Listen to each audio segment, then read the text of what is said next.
Who doesn't love getting brand new ski gear? Well, today I'm hopefully going to help you in making a really great decision in choosing your next pair of skis. And I've got some fantastic help from the likes of Phil Puglisi from SkiTalk.com. So I wanted to get in touch with Phil to talk about ski reviews because he's done a great job of it for one, but done so much of it over the years. So utilizing Phil's extensive knowledge and long history of gear testing, we're going to get 4 really useful things to think about when we go and test skis. The first one is the conditions. The second is the ski tune. The third is what effect the binding has on the feel and test of the ski. And then finally, the ski itself. So I found this really informative and useful to think about when you go and try new gear. It is not just the ski you are demoing when you go and demo skis. There are these other factors. And if you take those into consideration, you're going to get a much better overall idea of what you are feeling and what you are really looking for, especially as you go on and try and buy new and different skis down the line. Getting the right gear can really make a difference to your skiing. And I mentioned this in the show that I find a lot of people that come to some of the big picture skiing camps or lessons with me are on gear that is not really helping them improve as fast as they could. So make sure you pay attention to sort of some of the ideas Phil gives around that sort of daily driver ski, because I really think it's some great advice and will help you in your pursuit of getting better. And if you're looking for some help with your ski technique, I can highly recommend you check out my website, bigpictureskiing.com. There are video lessons on there from the intermediate level up to the expert on things from how to ski moguls to carving steeper black runs. If you've ever looked at yourself on video and thought, I could really improve my technique, then this is exactly what Big Picture Skiing is designed to change. There are people all around the world improving their technique with the help of Big Picture Skiing. Just check out the Google reviews on the landing page to get some reassurance on that. So get ready. This is a really interesting episode. Ton of takeaways from someone with a lot of experience on gear reviewing. Hey Phil, you are in the lucky seat that you get to test a lot of gear, and particularly skis. Each year you're doing ski reviews. Now, just before we started the podcast, you mentioned something really interesting that I think people need to consider when they test skis. So can you share what that is? Tom, everybody likes to try skis. Everybody likes those shiny new objects. They want to see what's out there coming next. And that's where demos are really popular with consumers. Again, there's some people say, oh, you must demo a ski before you buy it. Well, yeah, that's all well and good, but there's some caveats that really come into what it takes to demo a ski. Now, I did an article a little bit ago, and that is the 4 things to consider when you're demoing a ski. Well, first of all, you think, are you out there just for fun? You just want to try new stuff, or are you looking for something for yourself? If you're looking for something for yourself, are you looking to replace something or complement something? So a lot really depends on how you want to, what your purpose for demoing is. Do we want to build your quiver, or are you looking for that one ski to do everything equally poorly? So, and in that process, in demoing, when you're demoing 4 things. You're demoing the conditions that you're trying that ski in. You're demoing the tune that is on the ski. You're demoing the binding that is also on that ski. And we get into a lot of variables there. And lastly, we're demoing the ski and the feel of the ski. But those first 3 things really come before we even think about that ski. Now, in that process, where are you getting your information from? Where are you demoing that ski? Are you at an industry show, or you've got a bunch of tents out and all the reps are there and you're going from tent to tent to try skis? That is usually your best option. Now, a lot of resorts have demo centers where you can try skis. Now, when you walk into these, look around. Most of these also are rental centers. You're really not demoing a ski. You're taking out a high performance rental, a ski that really might be going out every single day and not getting the care and tuning that you would expect in a new ski for considering it. So take a look at the ski. It's been beat up. It's been out on snow a lot. Take a look at the bases. If it's not conditioned, you're wasting your time. really Yeah. in this process. So I And mean, Phil, if we start there on the tune side of yeah, things, yeah. like you and I have done a lot of skiing. Are there any tips you would give people feel wise to go, ooh, this ski doesn't feel great, but maybe I should rule out that it's the tune first? Are there some things you kind of feel for? You go, oh, I can't fairly judge this ski yet because it's the tune. Tom, that's happened a lot at demos. And this is at industry shows where they're trying to sell retailers on carrying a ski. And I've seen poorly tuned skis there. And some of it is no fault of the manufacturer. They're rushing to get these skis to the demo. They're unwrapping the skis first thing in the morning, putting bindings on it, and maybe putting a tune on it. But a lot of these skis are raw, coming over from Europe or wherever they're being produced and getting ready for demo that morning. So, I mean, on the professional level, we run into that problem. I'm sure you've experienced that yourself. But as a consumer, what you also have to consider is, again, what do the bases look like? What do the edges look like?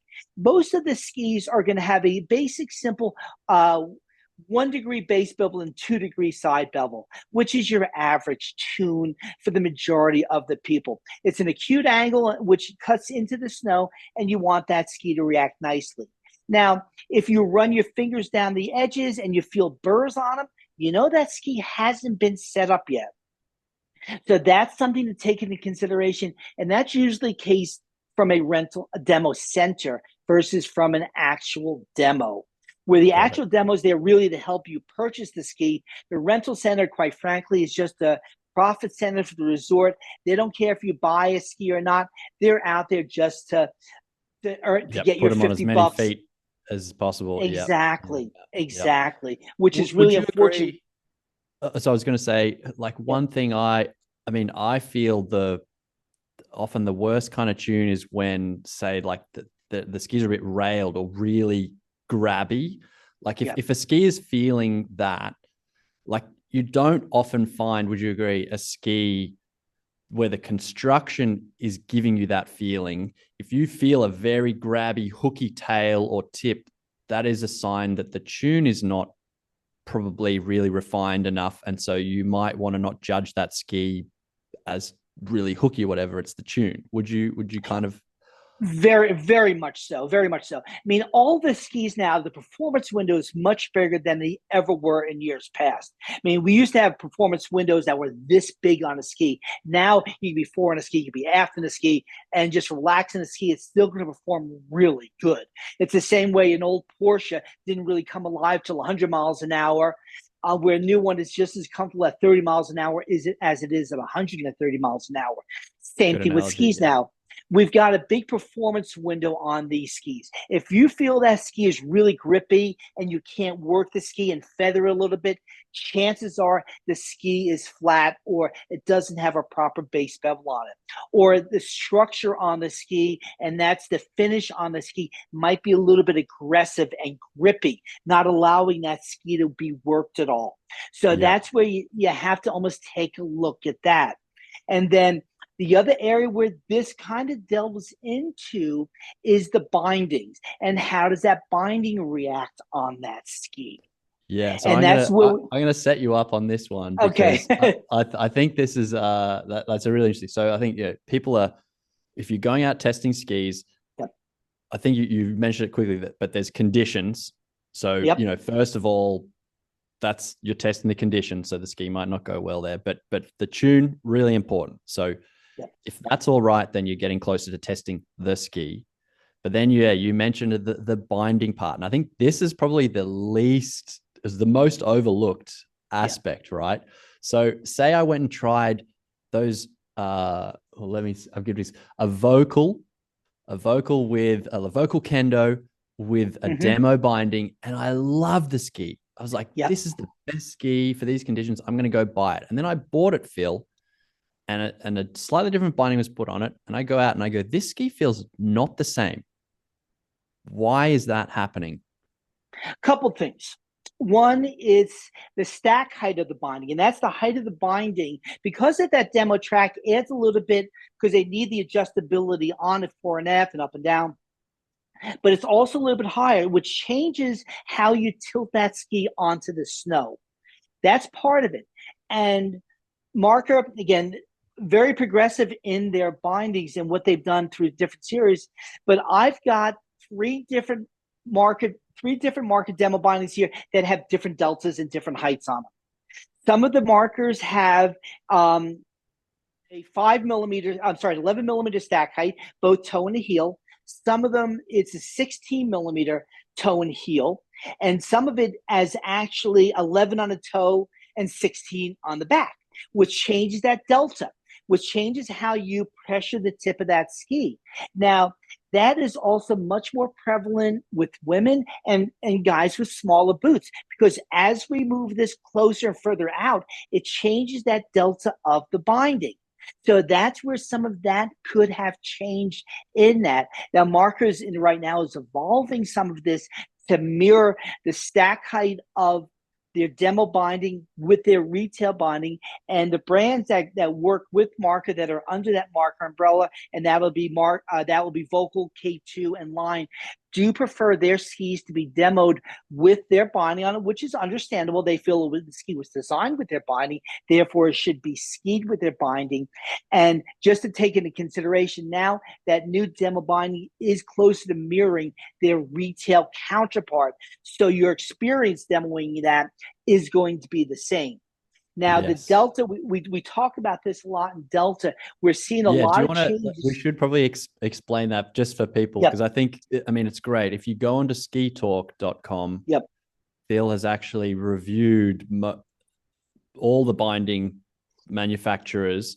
And within that, so say like Tyrolia, you can look at the binding that's on the ski behind me, like the Attack 14, the one that's on my Fisher Curves, all the different bindings there.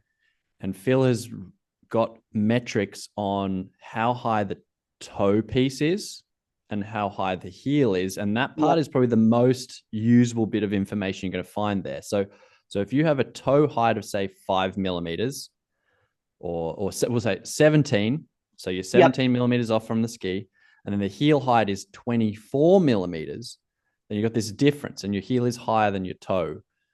And that change in height really affects how you stand on the ski, and like you said, pressure the ski. So Phil's got all this information there, which I think is like amazing. So anyway, so there's that part of it. So people don't realize that, again, when you're testing the ski, you're testing also the feel of that delta and the height off the ski. So why might have I felt a difference with the? Can you use the Marker one, for example? And I know they're changing it, but just for because someone might have done that this season. Right. Well, and again, you get into your stance and you want to be skeletally stacked over the ski, so you're very neutral. And think about a spring. If you're squeezing a spring down from the top, and just pressing top, you don't want that spring to squirt out from the side. And if your body stance is skeletally stacked, that body works like a spring, and it adjusts. What happens sometimes, and again, this varies from person to person. There are people that like different ways, so we don't want to make a blanket statement that one is better than the other. This is why there's a multitude of different stances. But what I'm looking for is consistency in it, and consistency in that process, and taking that variable out. So if you want to have the same stance angle, and say your boot is a 4-degree ramp inside the boot and a 12-degree upright, if you've got a bind that is a negative 3 millimeter delta, it is changing everything and changing your stance. Where some people might have difficulty pressuring the tip of that ski. When you do that, they might, if you've ever been on a ski, you feel that ski is coming out from underneath you in the front, you can't pressure the front of it. That could be the binding. So, and I'm not saying it is, but it definitely could be. Now, behind you working with Fisher, have you gotten on the new Curve GT85? I haven't. No, not yet. Okay. Tell me about it. Okay, really nice ski. But what they did with that binding also is they changed that new plate on that system binding. So the delta will stay identical no matter if somebody's in a 22.5 or a 29.5. They've changed that delta. So it has like a ramp that goes the other way. Okay. And I'll jump in there because if you can picture in your mind, if you have a really short foot, like my wife's foot is like in a 22.5, like a really short foot. If you're on a binding that has 17 and 24 in the heel, so 7 millimeter difference, the Yep. closer the heel and toe are, the more tip forward you feel. And if you're in a 29.5, you don't really notice as much. So what Right. you're saying Right. is this new binding, basically it's consistent whether you're in a massive boot or a little boot. The stance angle you feel is the Yes. same. Yeah, Yeah. So that's the cool. partners that work with Tyrolia, Lon and Fisher, they're getting variations of this new plate. Head has one for their new super shapes for next year. Got Theirs it. is actually like this here. So as the boot comes in together, it stays the same. As it comes out, it actually again it stays the same also. So we're seeing a lot of that.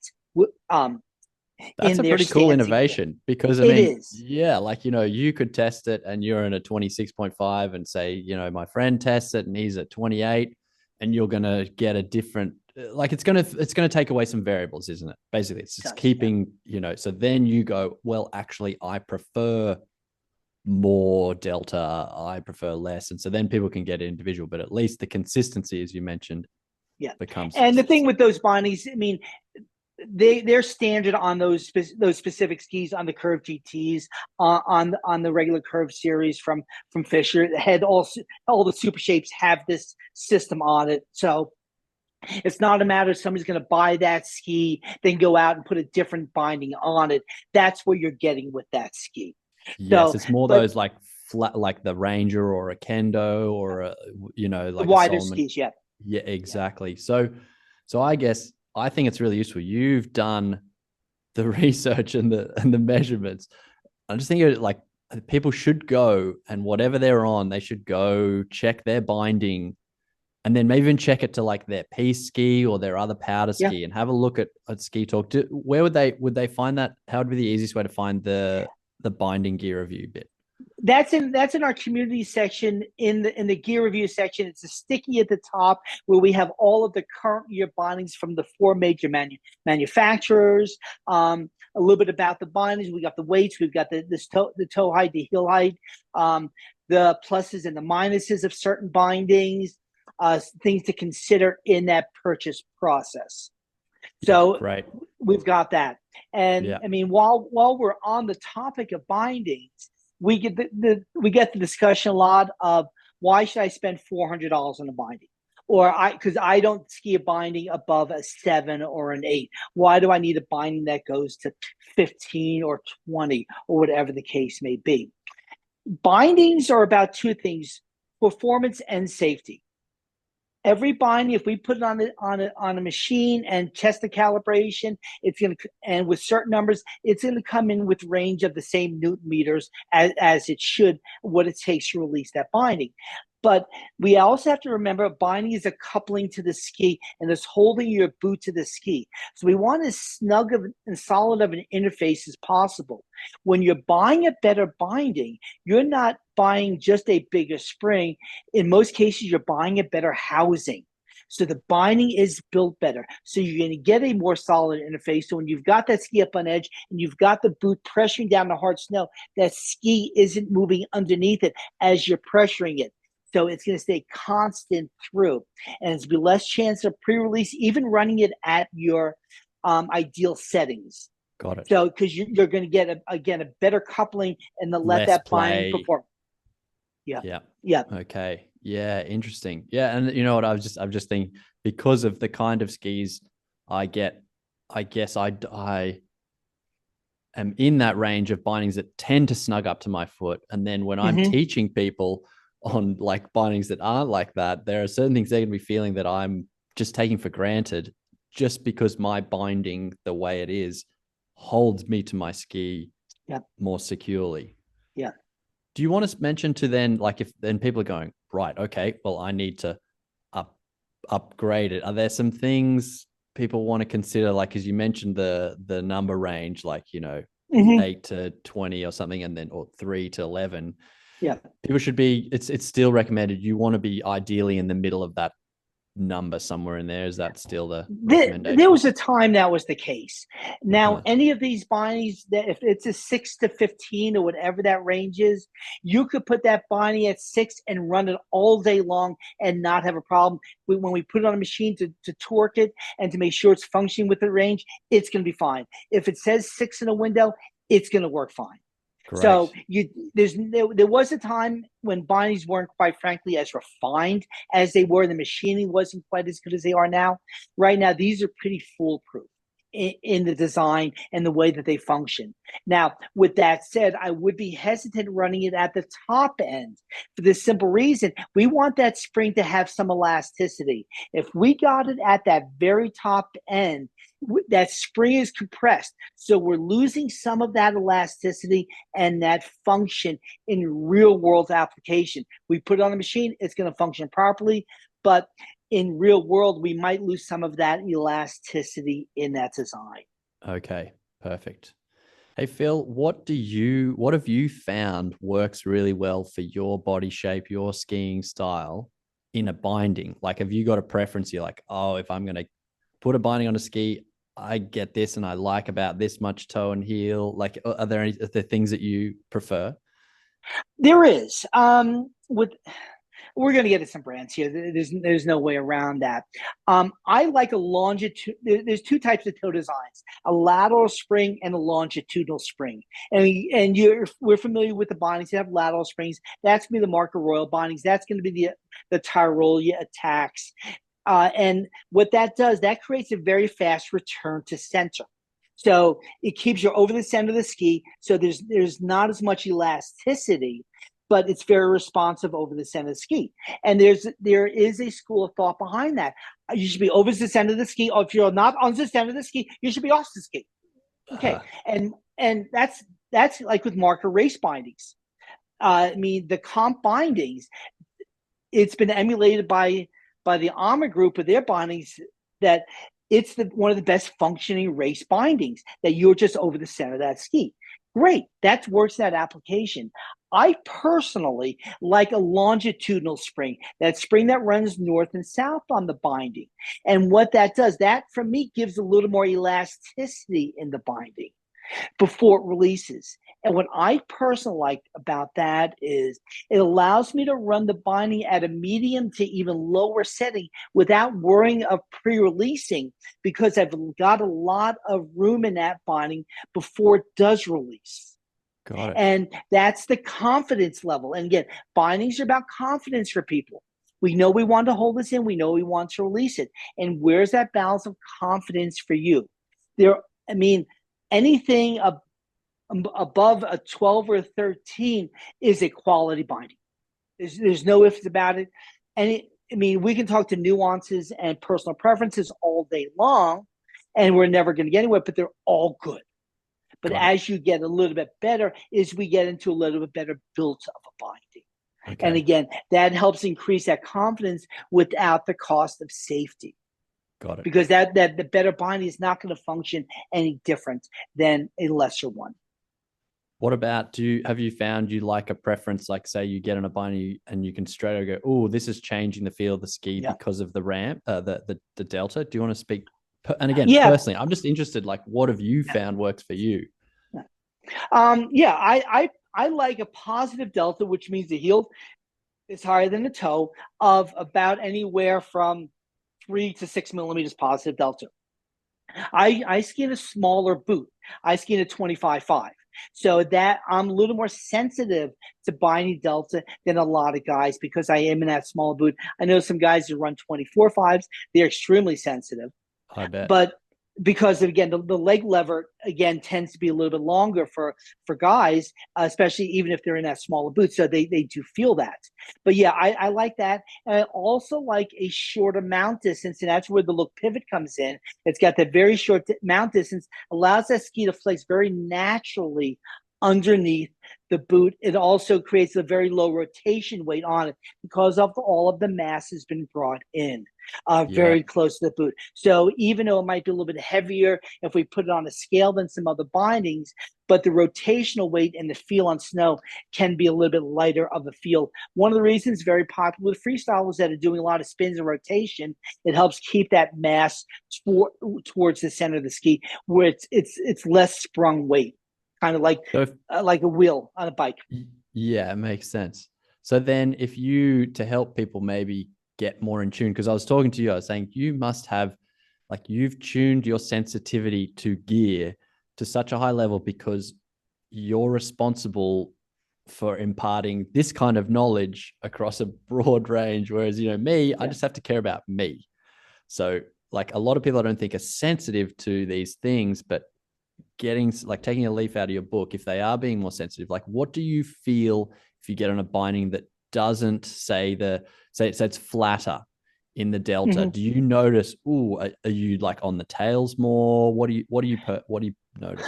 I find that I'm a little more neutral. I like to pressure that tip into a turn. And you would ask me earlier, what characteristics do I like in the ski? I like a lot of flare on the tip. I like a tip as I roll that ski over, that tip initiates across the hill. And again, I'm not saying get into a full slalom shape in a ski, in the tip and the tail, but I do like a little flare in that tip. And I found that with the new Vocal M7s for this coming year, the Mantra M7 and also the Secret 96, Vocal added about 6 millimeters to the tip of that ski, another 2 to the tail. And we've said in boot fitting in millimeters a mile in the ski design, this is 6 miles difference. I mean, that new Mantra initiates so beautifully without losing what that Mantra was always known for, is that crud busting ski. It just makes it a little more intuitive I like the sound in of that that, ski reactive. because that So would be one thing that I used to ski a lot on Vocal, the yeah, Kendos and the Mantra. It just felt like a bit too much work that I didn't want to do to get the front of the ski. But so what you're saying is this new one, and just in general ski design, a little more side cut, like yep, wider shape in the tip, and that's pulling you into the turn. Just yep. yeah, yeah, Where that all the mantras can feel a little vague in that tip unless yep. you really pushed it. And in three-dimensional snow, that was fine. But when you got it in the firmer conditions, when you needed that, now that ski does have that in that new design. They added it also to the Blaze 96 for this coming year too. So we're seeing it there. Then looking into the future, I'm sure we're going to see it expanding across both collections, going down Nice. to the Mantra 88s and the rest of the Blazes too. Okay. So then moving, we've kind of eliminated, or we've people are aware of the snow Yeah. conditions, the tune on the ski, the type of binding they're using, how that's going to affect the feel of the ski. We're up to the feel of the ski. Let's circle back a Okay. second Okay. to the conditions. Okay. My suggestion when somebody's going out, ski that first run on your skis. That way you get a feel for the snow on what it's like on your skis. So when you're feeling a difference, you're actually, what you're feeling. Is it the tune? Is it the shape? Is it the bindings coming from your skis, or a combination of all the above? But start the day on your own skis. And That's a great tip. if you're That's a great demoing tip. different if you're demoing different skis, try to demo them all the same day in the same conditions on the same run. So, and ideally in the conditions that they're designed for. If you're thinking about a 108 powder ski, don't bother skiing on a groomer day. That ski is really not designed. That's not the wheelhouse. That ski the ski in the conditions that it's supposed to be skied in, that you Yeah. want to ski it in. Perfect. Yes. I think that's a real, because humans, we need something to compare. We need an apple to compare to another Yep. apple, or an orange to know and the day-to-day conditions change all the time. So yeah, nice one. and So it's funny on that note, we get the people that they're on a Rossi Bandit or a Solomon Extreme, and people say you need to go out demo skis. No, just go out buy a damn ski. I mean, anything that you get on is going to be leaps and bounds better than what you have now. And it's just a matter of getting on that ski and just making and just controlling the ski. So Yeah. if you're on anything more than 15 to 20 years old, throw a dart at the wall, whatever looks good to you, grab that ski. And I'm Yeah. being half facetious here. But if that person does want to ski and they've got a list of 5 skis that they're considering in that to buy, and they've got a chance, and I'm talking perfect world utopia situation, they got a chance of demoing all 5 skis, but in their mind they got one particular one that they're really leaning towards. Don't demo that first, demo that ski last. You're coming off of 20-year-old technology, and what you're going to feel in those first couple of skis is not so much the skis, but the difference coming from your skis. And not till you get into those later skis is it going to start clicking for you. Say, oh yeah, okay, yeah, now I'm feeling those differences. Then you maybe get into the nuances of what 20 years have done in technology or in those skis. But for the most part, any 85 millimeter skis can be fine for them. Cool. So we're up to like feeling the ski. So all those other things we're aware of, and hopefully the binding is more in the ballpark of what we like. Yep. What are the things you kind of feel for that are characteristic because of the ski design and construction? Like, I know this is a very open-ended question. Let me see if I can narrow it down. Okay. Say you're looking for a new general daily driver piece type ski. There's not a lot of fresh snow, that kind of day ski. Personally, what do you talked about the tips sort of engaging. Maybe you could talk a little bit about the flex and sort of with things that you personally like. On this thought process, right now the industry and the consumers are looking in 95 to 105 millimeter skis as their daily drivers. That's not really a good ski for that. That is a ski for the conditions we hope to get versus the conditions we actually get. Let's think about a ski for the conditions we actually get. And that the majority of the people are going to be in that low 80s to upper 80s with segment. Now we're into a lot of skis in there, and that is a melting pot of design. We've got two build philosophies. There's a lot of overlap. One is a narrow, wide ski, and that is a wide platform like a Mantra that's narrowed down to a Mantra 88 or a Kendo 88 that people are familiar with. But it's that wide platform narrowed down, or your Fisher behind you. There's a Fisher 84 along with the Fisher 90 and the 96 that are wide, that are narrow wide skis. Then on the other side, we've got wide narrow skis, and that is the Head E Titan. Narrow skis as far as shape wise that are brought into a wider platform. So these are skis that are really good. You can get 285 millimeter Fishers, the GT 85 and the Ranger 84 that could almost coexist in the same quiver. They are that different. Yes. But on that narrow wide ski is a ski that is a little more finesse oriented. You roll that ski, it's going to come around, make really nice round turns for you. It's a little more on-piste bias with some off-piste stability. The narrow wide skis are more off-piste with some on-piste stability. There really isn't one right or wrong. It's what you're looking for in attributes of a ski. Now, then we also throw in what we use as a power finesse scale. Finesse ski is a ski that likes to be ridden. A power ski likes to be driven. And this is where, again, I use cars a lot as analogies because people have driven a multitude of different cars. Think about driving a Lexus versus a BMW. The Lexus likes to be ridden and nice and smooth, very supple, nice and quiet. The BMW likes to be driven, a little more performance oriented. What in those characteristics are you looking for? Now, in this process, and talking to, if you're looking online and looking at reviews such as ours and some other various sites out there, or going into the shop, be careful where you're getting the information from. And what either there's biases when you go into the shop, and unfortunately, I'm not sure if you're seeing it where you are, we're seeing a change in the quality of shop employees. We no longer have the lifer in there. in the shop that has been there, that's been on every incarnation of a ski since it came out in 1984, versus the guy that's only as smart as his last clinic that the rep was telling him about skis, and there's a sales promotion on that ski. If he sells 10 pairs, he gets a free pair. That his eyes are on him. And be careful talking to the person that talks more than they listen.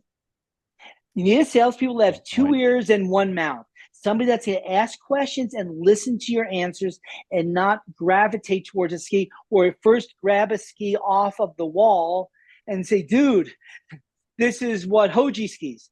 Well, I'm not Hoji. Yeah. So, I'm 60 years old. So I don't care what he skis. I don't care what a lot of these pro skis. It's irrelevant to me.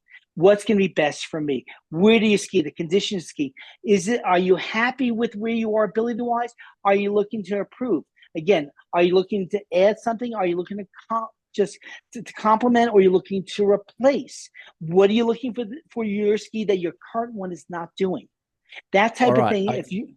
Perfect. I got a question for you. This is legitimate, because I've skied that Fisher Range in 96. I've never skied the 84, but I really want to try it. And then I've got sitting over there a pair of the Curve GTs in the 78. And I loved skiing those this last season, because I've been on the CT for a while, which is really stiff. Like, like the Porsche, you got to drive that thing.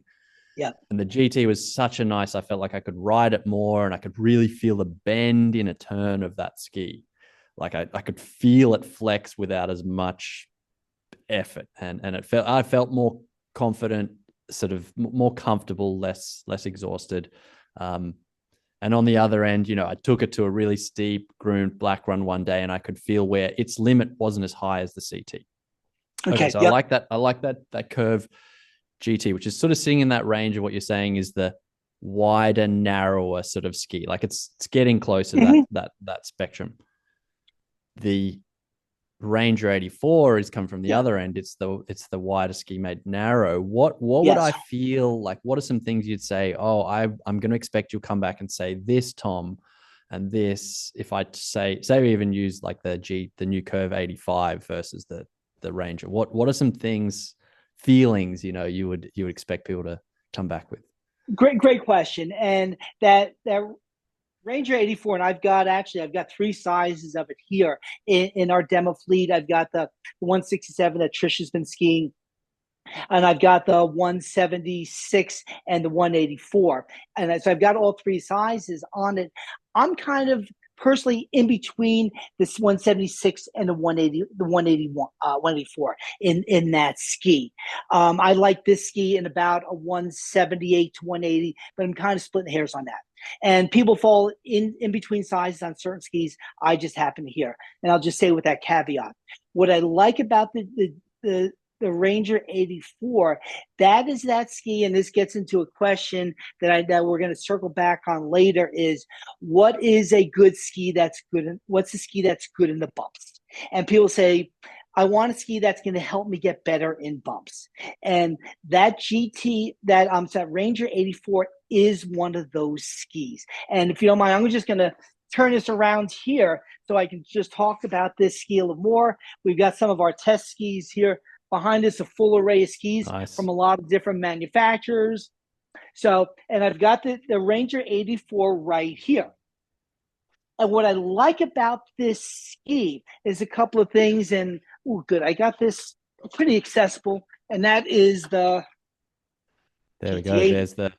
So yeah, and just so people can see, this is a visual representation of Phil's narrow ski made wider with the curve written on it, and the wider ski made narrow in the black Ranger there.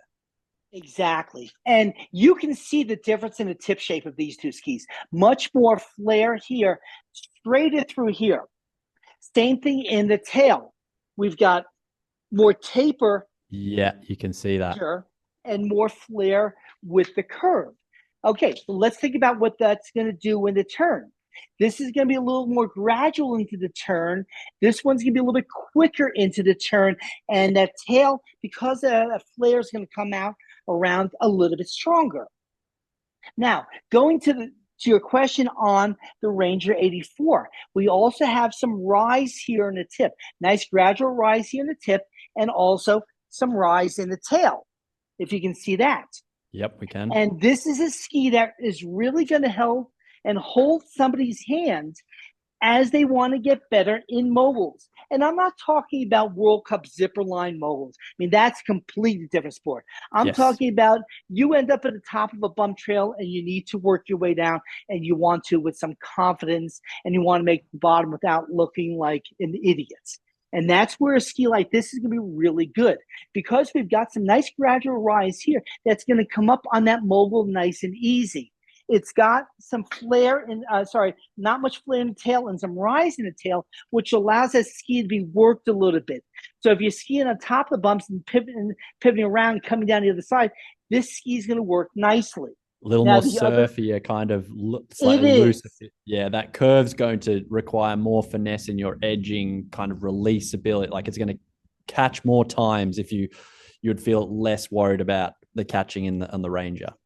Exactly. And again, flex-wise, a balanced flex, the whole ski bends. Where so many skis we might see really stiff in the center and just the extremities flexing, this ski is going to bend nicely. So when you're in the trough coming up, that ski's going to come up gradual for you. It's not going to be very hingy for you, pushing you fore and aft. Yeah. So they did a really good job. And this is probably Trish's favorite Ranger of all of the Rangers in the collection. Just loves the ski, and she's got this teal one back here, if you can see that over here. Yep. I mean, that's her ski. Another point of reference with this ski is we had some of our testers on this ski that they can come here, grab any ski they want to go out do reviews, that they went out and bought these skis with their own money to have them, which says a lot for a ski.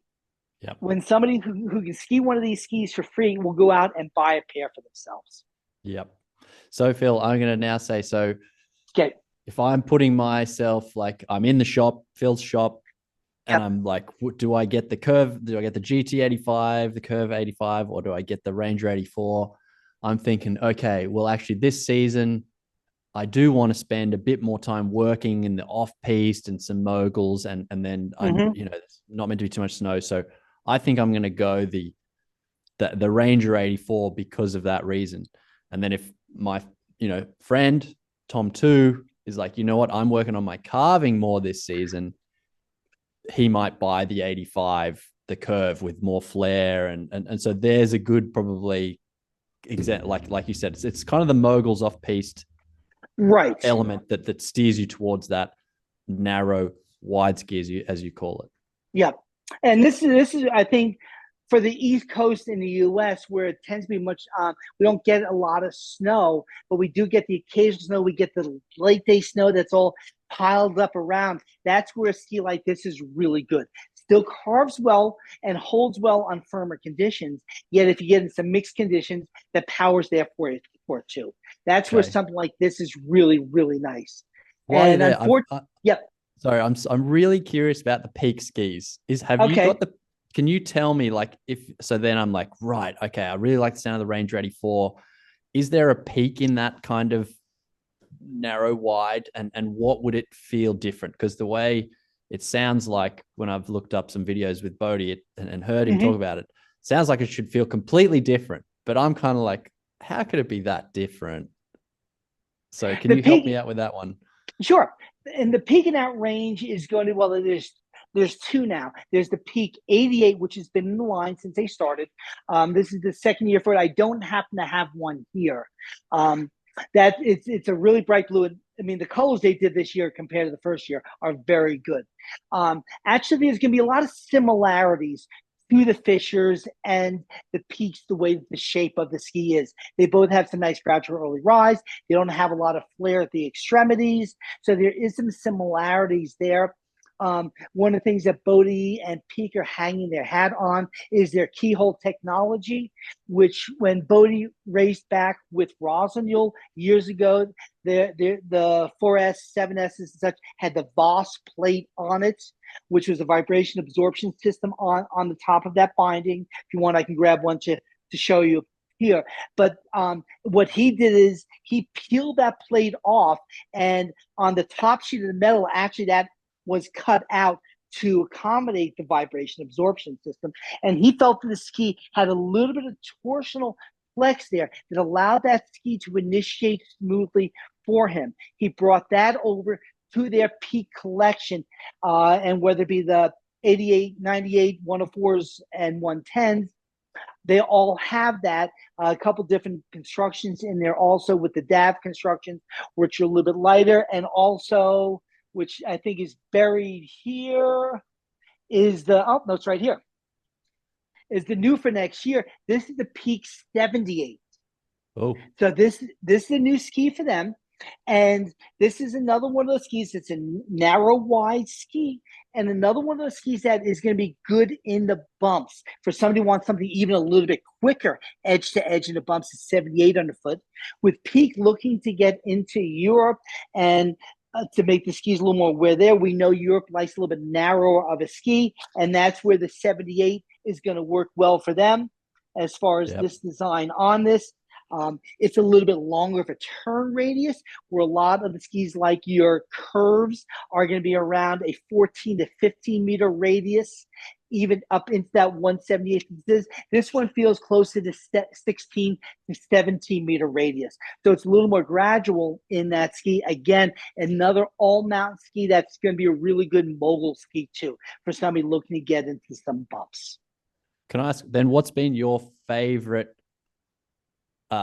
narrow, wide ski this season? What have you just kept going, you know what, I've had just so much fun, on that? Can you put one ski in that position? Ooh. Or it really is tough. I'm taking a look around here. I mean, I've been on so much they start blending in.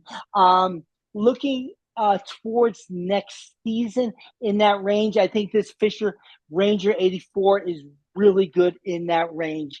I like the direction of what Vogel's doing with this new the 4 radius drive, the new Peregrine here, which actually that's wide, more of narrow ski. That's going in the carving kind of, yeah. That's more in that carving side there.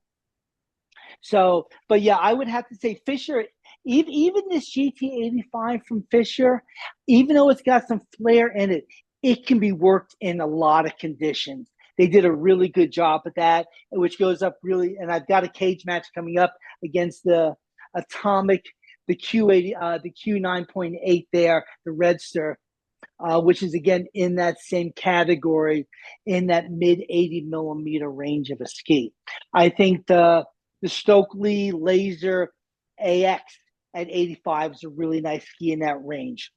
Yeah, with a little bit of a gradual rise of a ski. I think, so like you said at the beginning, it's like these days you can't get a bad ski. It is just more about knowing a bit more where you're going to ski that ski and your sort of style, and then that narrows it down, and you're going to be having a good time.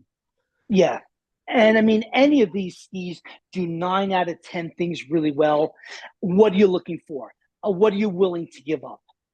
Yeah, that's where I think there's really, as far as in the choosing of the skis, I'd hate to be a consumer out there to buy skis. Yeah, it's tough. How do you make the decision? And you're always second guessing yourself in that process. I don't envy anybody that way. Yeah. Hey, all right, awesome. That was really helpful. Because I was going to switch gears into the SkiTalk forum world next. Okay. I was thinking, but before we do that, I think my takeaways are, like, when I'm talking to other people now about skis, it would be the 4 things you're testing, to be mindful of that. But when you get into these skis, I think a lot of people are missing this daily driver. Like you're saying, a lot of people are in this bloody 96 and upwards ski, and they're like, people come to these camps and they're like, well, I haven't been able to really get better at carving. And I see these videos and photos. It's like, well, you're on the wrong ski. Yeah. And although, yes, Marcus Kasten can rip a turn on a really wide ski, he's been skiing forever on race skis, narrow skis. Anyway, I think it's like in this daily driver 80-ish range, then narrowing it, that's really helpful, narrowing it down to the narrow wide or the wide narrow. So Yeah, Awesome job. it's really frustrating, and I don't envy the consumer because this is what they're being sold is at 90 95 millimeter plus wide ski. I'm not going to name the magazine, but there was a publication not too long ago did an all mountain segment of a ski. What's the best all mountain daily driver? And of the 13 skis that they had in that test, only two were under 90 millimeters underfoot. Everything Wow. else was over 90 millimeters. Yeah. And it's a cart before the horse. Is that what the manufacturers sent them? Is that what they asked for? So that's the difficulty that the consumer, unfortunately, is left to deal with and pick up these pieces. And that's where I think it's been very difficult for them to make a decision. Now, one of the things I'll plug as far as our reviews a little bit in that aspect of it is one of the things that's also different with our reviews is they're not static, is that they're interactive reviews. So anybody could ask any of the questions, any testers the questions about those skis. What do you think? This is what I'm thinking about. Which one's going to work for me? So they can ask them those questions about those skis, which I think is very helpful. And the other difference is all of our testers are regular skiers. We're not level 12 PSIA, X not pros. X racers that can get Yeah. on two by fours And make that and make work. them make them work. We've got regular skiers that can actually convey the differences in real world conditions for our readers. Yeah, yeah. I really appreciate that. I like that fact. Um, so actually, and then I would just add one more thing, Okay. just again from experience, I've just found like I would just encourage people if you don't have a ski like we're talking about here in that quiver, like you are really holding back if you want to improve your skiing. Because I just get Yeah. it's just really difficult. Once you get better, sure you can then expand it. But that ski behind you, those curves, the Ranger 84, like the Peak 78 in there, you are going to get better faster. It's just definitely from experience I've found that. So Yeah. awesome. Now, Phil, forums, because Yes. SkiTalk, did it start out a lot with the community forum, or was it a gear review site first? Uh, Actually, it started back in the old Epic ski days, which Epic started around the turn of the century, and I still love saying the turn of the century now, but we're 25 years in. But Trisha was the site manager for that. I was the gear review editor, and we ran that for years under previous ownerships. And Vail came in and bought the site because they wanted to control anything Epic related in the ski industry. Understandable. That was their trademark for a lot of things. So they bought it. They had us on for a while. Then we got a phone call one morning. Your services are no longer needed by us. Okay, which kind of put us reeling a little bit because this was basically our livelihood. Since we were pretty much the content creators on that site, the community rallied around us and said, guys, you need to do your own site. They came up with the name Pug Ski with our last name being Puglisi. They found us the URL. They bought us the URL. They crowdfunded us from the community to get money together to start the site. One of the members on the site was a web developer, came to us, said, you guys have been giving away your knowledge for too long. Let's build you a site. He built us a site. We had it up and running in 2 weeks. Wow. That was in 2015. We evolved on. Both sites coexisted for a while. Then Vail decided, for whatever reasons, to shut down the other site.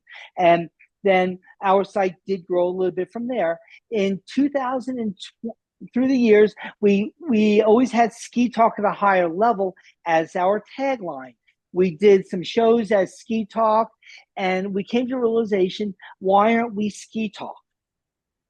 So, Instead and of then Pug Ski. instead of Pug Ski, so we outgrew the name Pug Ski, and we became SkiTalk. Found the URL; it was available. Bought the URL, and then we switched into that. The odd thing in that whole process, for the internet geeks out there, our bounce rate dropped from about 35% down to less than 10%. Bounce rate is somebody comes to your site, looks at it once, and leaves. what had happened was a lot of people coming to Pug Ski looking for pug dogs, looking for an Eastern European site. And and once we changed it to SkiTalk, bounce rate just dropped by a third.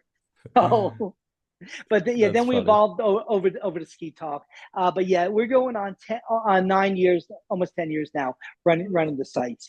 Yeah, fantastic, fantastic. I was asking you before we started, Yeah, you know, when people communicate over the internet, social yeah, media, that sort of stuff, um, sometimes things can get taken out of context and heated and that sort of stuff. yeah. I thought it'd be great, since you've been moderating and overseeing forums and that sort of stuff for a long time. Do you Uh-huh. have any tips on what you see creates a great forum member and then therefore a great kind of community, online community? Are there things when you communicate that people should consider?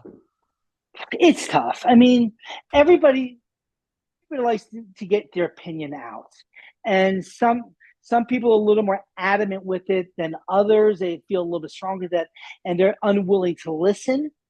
So, I mean, that's a fine line, and that's a constant adjusting with people as far as in that.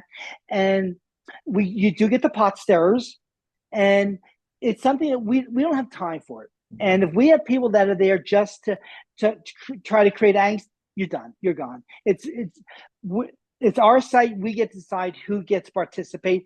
It's a privilege, not a right.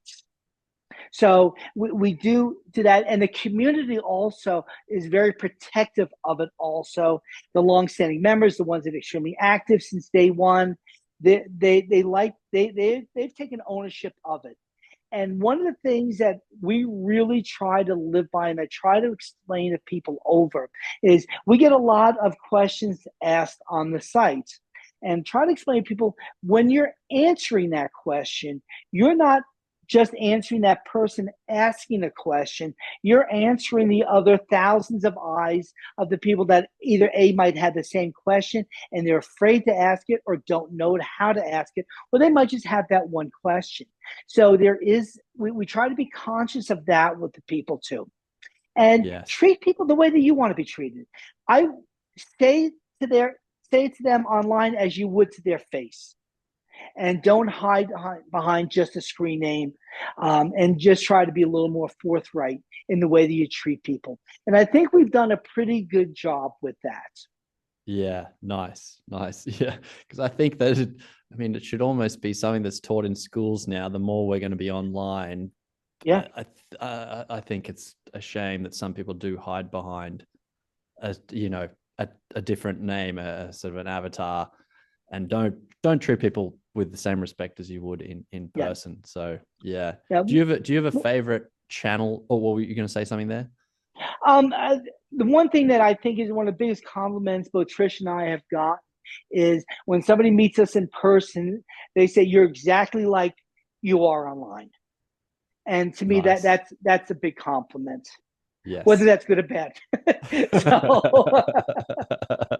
That's good. There's no fake persona or yeah, whatever. So do exactly, you exactly. so just if someone's not been to SkiTalk, can you give a bit of an overview of some of the discussion channels so people can know what they can talk about in there? And Well, pretty much all things skiing. We have a tremendous resort section.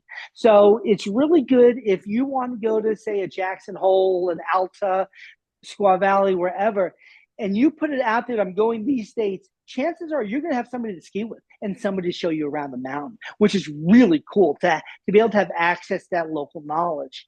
We've got a lot of manufacturers representatives on our site that are there to answer some tough questions about product. We've done a very good job of helping consumers with the access that we have, and through some of our high-level members, if they get a problem that can't get solved, we're able to help with that, whether it be a boot cracking, whether it be a problem with the binding, a mount, or whatever the case may be. But also, we've had situations where don't make your user error a manufacturer's problem because you mismounted a ski, or you left your liners out and ripped the tongue out. putting the boot on, that's not a manufacturer's fault. And there's a lot of people that are going to call you on that. We'll help you try to get it resolved, Yeah. but we're not going to say no. The customer is not always right Yeah. that this is there. But that's There's a a great lot resource. yeah. You've got people like if I wanted to know specifics, if on maybe a binding angle or something from Yep. 2020 or something, chances are there might be like someone from Fisher that will know those numbers in there. That's in that community. Yeah. And That's again, very cool. there's a lot of searching on there that you can do. Again, if you're looking for that Delta on a Solomon STH steel from 2009, we'll have that information. And if it's not there, somebody will be able to go into the garage, and you see the bindings I have up top here with Yeah. all the Wow. history of the look bindings up there. We've got all of that information. If we don't have it right there on the site, we've got somebody who can get you that information. Fantastic. Yeah, I don't go on there too much these days, but I used to go on there a bit, and it's really interesting. Just there's a lot of things. I mean, today brand like that binding review part you've done, that is incredible. I think that is so helpful, and I'm glad you're on that front and trying to encourage manufacturers to get consistency or even just mention it, because I know a lot of people just don't know that that's a thing. I've been fortunate to have the ears of a lot of product managers, and there are a lot of products on the market that I've had direct influence in the design of that product and changes through the years. Bill, as a final thing, is there anything more interesting in your SkiTalk garage you want to give a bit of a tour on, of what things you use for testing, or like, because one question was, where do you put all the gear? Like it's all the stuff you get. Yeah. Is there anything interesting, first of all, in there, like that you can show us, or it's a little bit of a mess right now. I'm kind of between seasons, but I do have all of the attributes for boot fitting. I've got ovens, I've got grinders for them, boot spreaders, all of the tools behind there for that. I work with a lot of the local race teams, so I've got all of the different soles for the race boots, for planing boots. I got all that there. A workbench. As far as, again, the bindings, this is all of the looks, pivots through the years. We can come over here, and there's some old markers, all my jigs for mounting, skis that are still in wrappers and might have pulled the bindings off of. Want to come over here. Got Solomon through the years. Sweet. So, I love the binding across the top. I love all those. More test skis, and this is before I even get into the museum that's in the house. Okay. So, fortunately, I've got a wife that has the same passions as I do. But we've got. I do a lot of boot fitting here, a lot of specialty work, a lot of canting alignment assessment of boots, and working with some racers and a lot of the local pros. They've been coming to me, and same thing in the boot sales. A boot Can fitter, people, sorry, on that, have you got scope if someone watched this and they're like, I want to come and see Phil, where are you, and can you get some boot work done from you, Phil? Yes. Can people book in? I'm in Northwest Reno. I don't advertise the boot fitting. It's more word of mouth that we work that way. But I do have boot fitting as far as you need footbeds, canting alignment assessment, punches. I've got the ability of doing all that. So but we're in Northwest Reno, Nevada. So, and I've had people come from the other side of the country and from other states. They can go on SkiTalk and email. Is it info@skitalk.com? Info or Phil@skitalk.com. Either one gets me. We got Tricia, who's also a high-level boot fitter too. If they're looking for that woman's touch in the boot fitting, we've got a lot of flexibility there. So it's a lot of things as far as helping out people with the boots. Thank you very much for my pleasure. I mean, I was like, who could I talk to that would have this like broad, expansive view of that? And that's you. You've been doing it a long time. You don't work for a brand. You just test stuff for people to try and give your opinion on it. And again, I've got a great history. I can go into every evolution of a ski in the past 50 years and where it started to where it is now. So I've got a great history of That's that. right. So Yeah, if like somebody's that's coming in with an older ski, yeah, I know like that you ski. said. So people, the way you can utilize Phil's knowledge in a way, and that is SkiTalk, is skitalk.com. And Yep. then in the gear, is there a channel called the Gear Yep. Reviews? Yep. Yeah, at the top of our page, there's gear reviews, and we have a ski selector in there, which you plug in the brands that you're looking at. We've got, I think, 6 or 7 years worth of gear in there, some attributes that you're looking for, but on that ski selector page. And that's a good way to start. And Yeah. that's where, as far as working in that aspect of it, and you have questions on a specific ski, put it in there, and you'll get an answer to it from either the person that ski or somebody else that might have skied it that might not have a review in there. But yeah, Yeah. there's a lot of things. Brilliant. Brilliant. Awesome. Phil, thank you very much for your time. Thank you, And Tom, for reaching out. yeah, no problem. I need to get myself a pair of these Ranger 84s. I'm sold now. And I the want a pair. GT85. The And okay, the GT85s. GT 85. Yeah, Yeah. sweet. I'm gonna get a similar feel to the 78 GT, but just that, like, what would you say is It's gonna be a little more versatile, be a little more of a wide body. They've got their 3D radius side cut on that with, so that works really well in that ski, but it's an amazingly versatile ski for a wide, narrow ski. They did a super job with it. nice? Great. Yeah, I've heard that quite a bit already. So okay, another one for my list. Okay. Thanks a lot, Okay, Phil. Tom.